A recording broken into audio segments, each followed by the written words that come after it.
Introduction. Today is a sunny day. Vishal is in the garden to enjoy the day. Suddenly, he looks at a flower and he likes it. As he approaches the flower, he just withdraws his hand in a fraction of a second. What happened to him? Let's see more closely.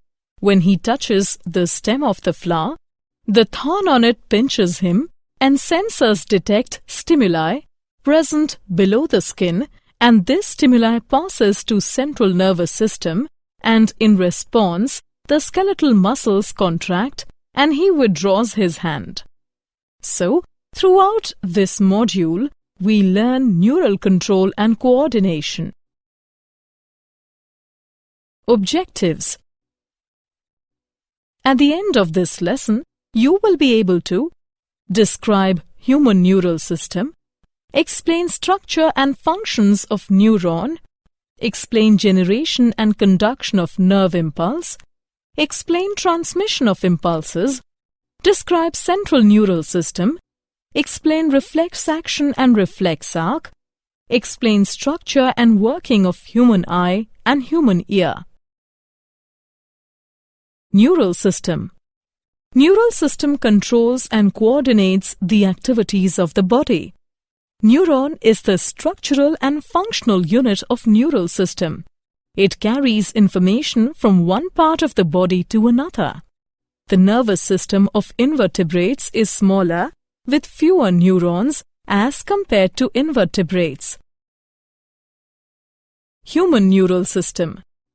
Human neural system is grouped into two parts: central nervous system, peripheral nervous system. Central nervous system can be further divided into brain and spinal cord. Peripheral nervous system includes cranial nerves and spinal nerves. Nerve fibers are of two types.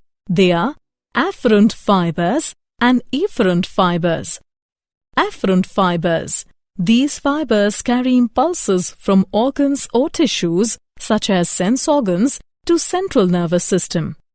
Efferent fibers. These fibers carry impulses from central nervous system to organs or tissues, such as muscles and glands. Peripheral nervous system.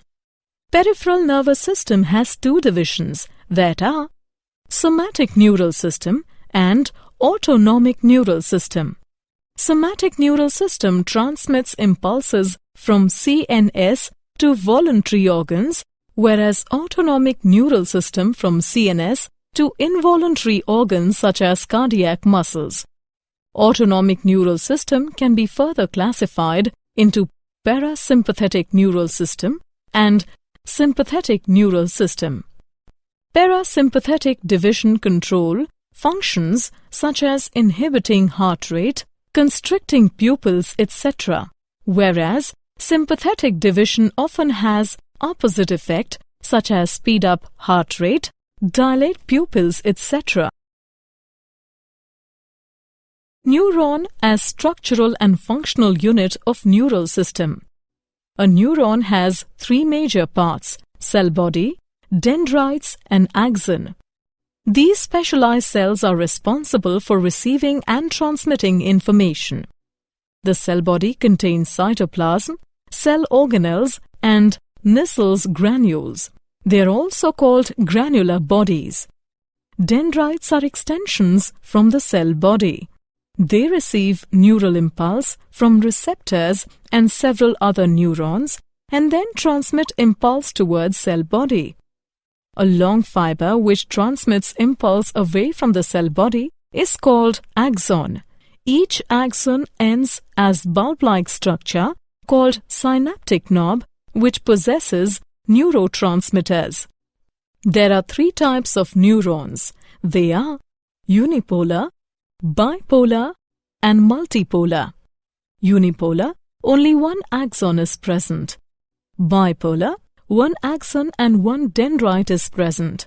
Multipolar, one axon and two or more dendrites are present. There are two types of axons: myelinated and non-myelinated. Myelinated axons are enclosed by Schwann cells that form a fatty layer called myelin sheath, and the gap between two consecutive myelin sheath is called nodes of Ranvier. Whereas in non-myelinated axons, there is no myelin sheath around axon. Generation and conduction of nerve impulse. A nerve impulse is a signal that is transmitted along dendrites or axons due to ions moving across voltage-gated channels in the neuron's plasma membrane. Due to the electrical voltage, the voltage-gated channels open and close, so we can conclude that they are affected by electrical charge around them. A charge difference is maintained between the inside and outside of the cell when a neuron is at rest. By active transport through sodium-potassium pumps, this charge difference is produced and maintained. The pumps send sodium ions out of the cell and bring potassium ions into the cell, while other channels allow some potassium ions flow back out of the cell, whereas the sodium ions cannot easily get back in to replace the lost positive charges. It results that the exterior of the cell has a net positive charge and the interior has a net negative charge. The charge difference between the interior and exterior of the cell is called the resting membrane potential. Now, when a stimulus disturbs the plasma membrane on a dendrite, a nerve impulse begins, causing opening of sodium channels. Sodium ions flow into the cell and lessen the charge difference at that location. If the charge is enough, it will cause other voltage-gated sodium channels near it to get open. As so many sodium ions flow into the cell at that location, causing the membrane depolarized, with inside the cell having a net positive charge and the outside of the cell having a net negative charge. This also affects neighboring voltage-gated sodium channels, causing them to open and move depolarization along the membrane. This moving depolarization is called an action potential.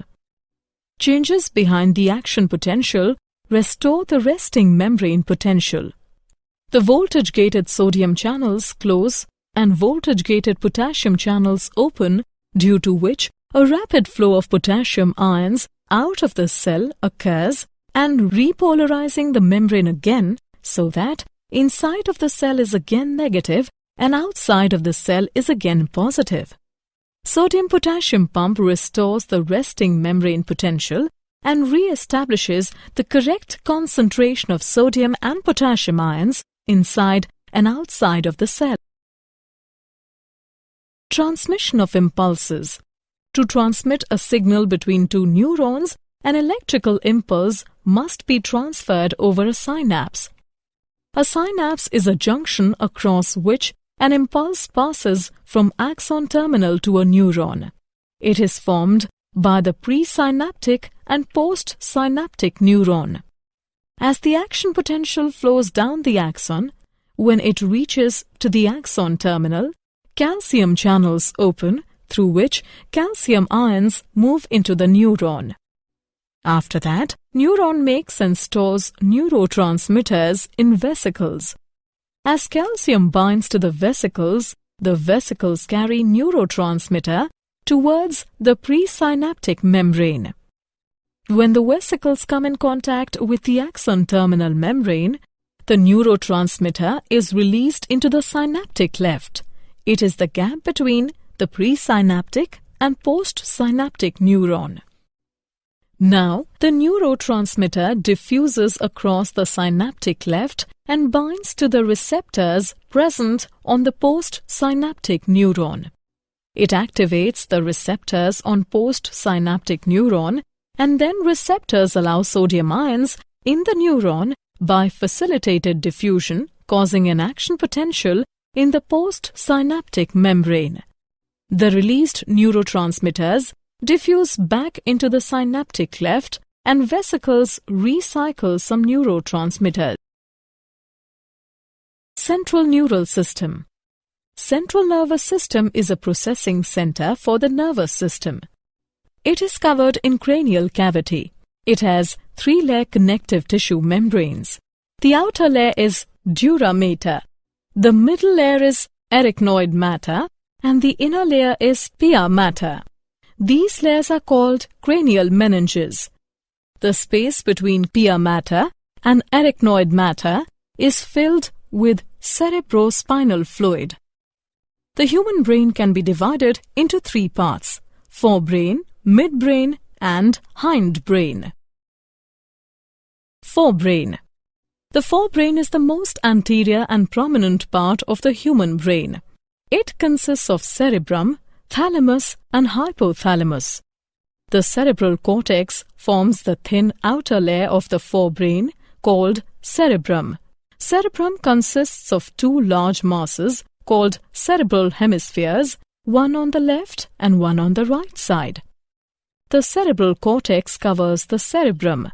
A thick bundle of nerve fibers called corpus callosum connects cerebral hemispheres. Cerebral cortex accounts for more than 80% of the brain's total mass. It is responsible for thinking, language use, creative center, etc. It also controls voluntary movement, processes sensory information. The thalamus is a large mass of grey matter buried under the cerebral cortex. Thalamus consists of a pair of egg-shaped structure that route information from sense receptors to the processing centers of the brain in the cerebral cortex. Just under the thalamus, a pea-sized structure is present called hypothalamus. It helps in regulating many vital body functions such as hunger and thirst, fluid concentrations, temperature of the body, reproductive process, etc. The limbic system is a group of interconnected structures that includes the amygdala, hippocampus, parts of the thalamus and hypothalamus. Midbrain. Midbrain lies above the hindbrain and contains nerve pathways connected with the forebrain. The midbrain performs an important role in automatic movements of the eye muscles. Parts of the midbrain make up the brain stem. The reticular formation is web-like network of neurons that rises from the hindbrain and passes through the midbrain to the thalamus in the forebrain. It plays a key role in regulating states of attention, alertness, and arousal. Hindbrain. The lowest part of the brain is called hindbrain. The hindbrain includes medulla, pons, and cerebellum. The medulla and pons contain sensory neurons that transmit information from the spinal cord to the forebrain. Medulla regulates the basic life functions such as heartbeat and respiration. Pons regulate the state of wakefulness and sleep. Brainstem connects the spinal cord to higher regions of the brain. Reflex action and reflex arc. A reflex action is an immediate response to a stimulus by the nervous system. In humans, the withdrawal of hand from a hot object is an example of reflex action. Another example is the straightening of leg when tendon just below the knee is stabbed. Let's examine the reflex arc in more detail. First, specialized sensory fibers of the skin detect the painful stimulus and pass this information to nerve cells in the spinal cord. The information is carried by single sensory neuron without any intervening synaptic connections. The sensory fibers enter in the spinal cord and synapse upon interneurons within the spinal cord. These interneurons in turn synapse upon the motor neurons through which skeletal muscles are controlled. In this case, the flexor muscles in front of the arm are instructed to contract while the extensor muscles in the back of the arm relax. By the excitation of motor neurons and inhibiting others, the interneurons control muscle pair to generate movement. Sensory reception and processing. Eye. Human eyes are roughly spherical organs located in the eye sockets or orbits. Parts of an eye. The wall of the human eye consists of 3 layers. The outermost is durable fibrous layer called sclera, the white of the eye, and the cornea through which light enters into the interior of the eye. The middle layer consists of 3 parts: choroid, ciliary body, and iris. Choroid is the largest portion of the middle layer. The ciliary body contains smooth muscle fibers that control the shape of the lens, permitting us to focus on incoming light. The iris is the colored portion of the eye visible through the cornea. The dark opening in the iris is called pupil. It allows light to penetrate the eye. The smooth muscles of the iris regulate the diameter of the pupil.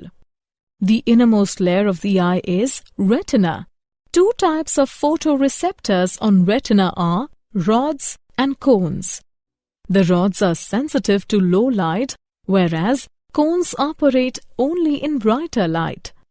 The axons of the ganglion cell in the retina unite at the back of the eye to form optic nerve. As this area contains no photoreceptors, it is insensitive to light. It is also termed as the blind spot.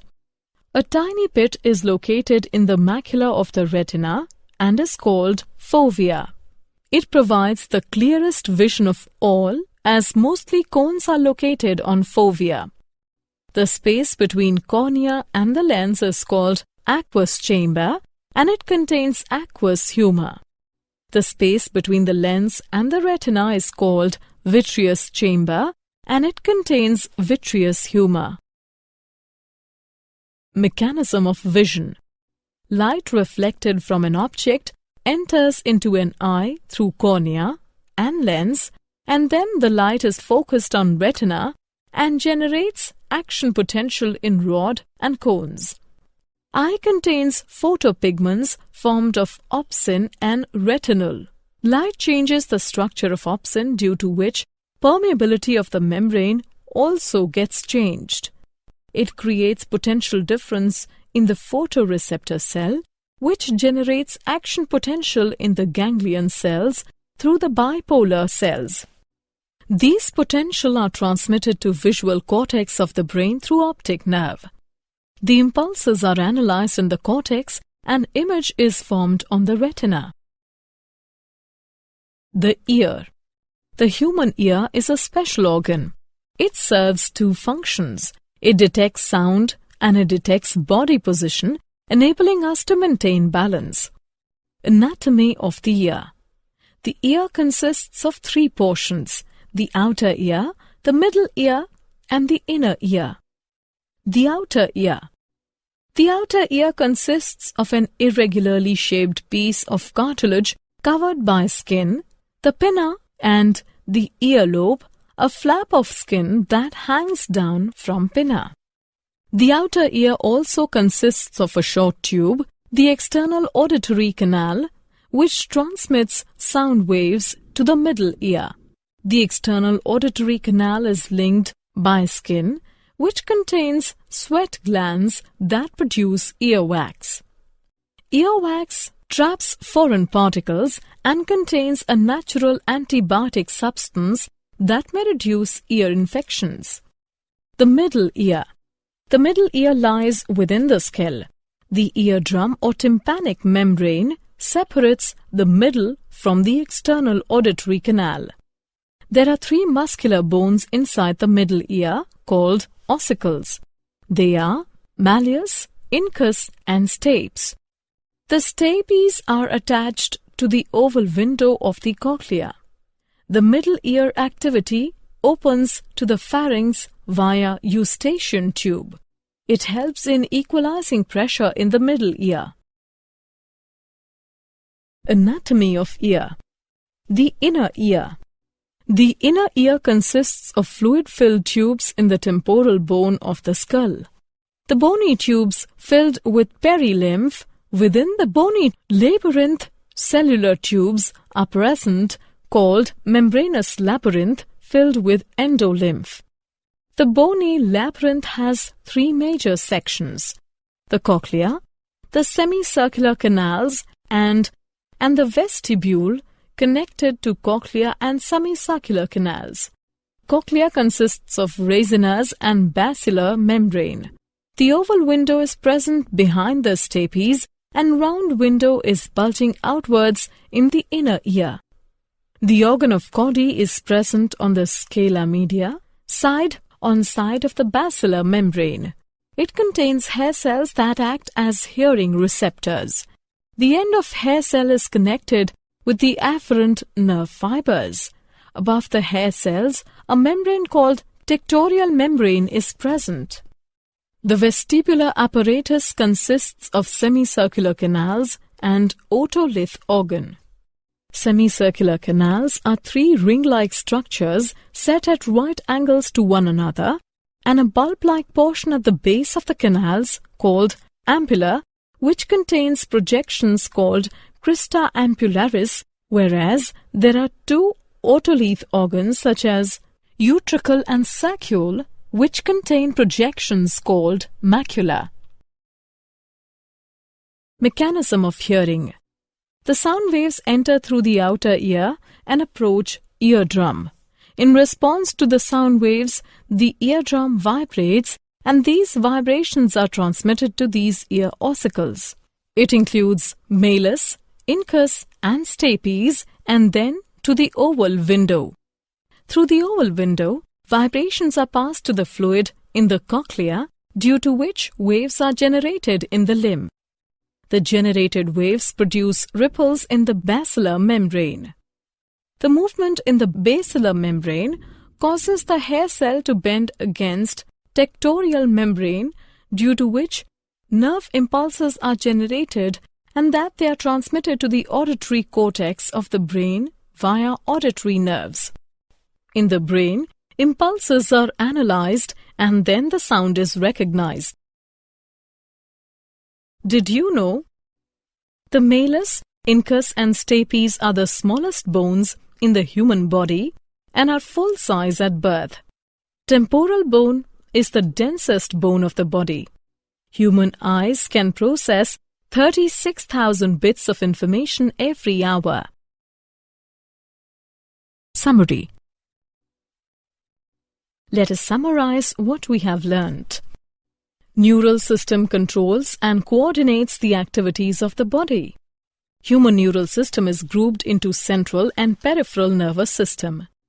Central nervous system can be divided into brain and spinal cord, whereas peripheral nervous system is divided into somatic neural system and autonomic neural system. The major parts of neurons are cell body, dendrites, and axon. A nerve impulse is a signal that is transmitted along dendrites or axons of a neuron. For transmission of signals between two neurons, an electrical impulse must be transferred over a synapse. The human brain can be divided into forebrain, midbrain, and hindbrain. The forebrain is the most anterior part of the brain. It consists of cerebrum, thalamus, and hypothalamus. The hindbrain includes medulla, pons, and cerebellum. A reflex action is an immediate response to a stimulus by the nervous system. Human eye and human ear are the sensory organs.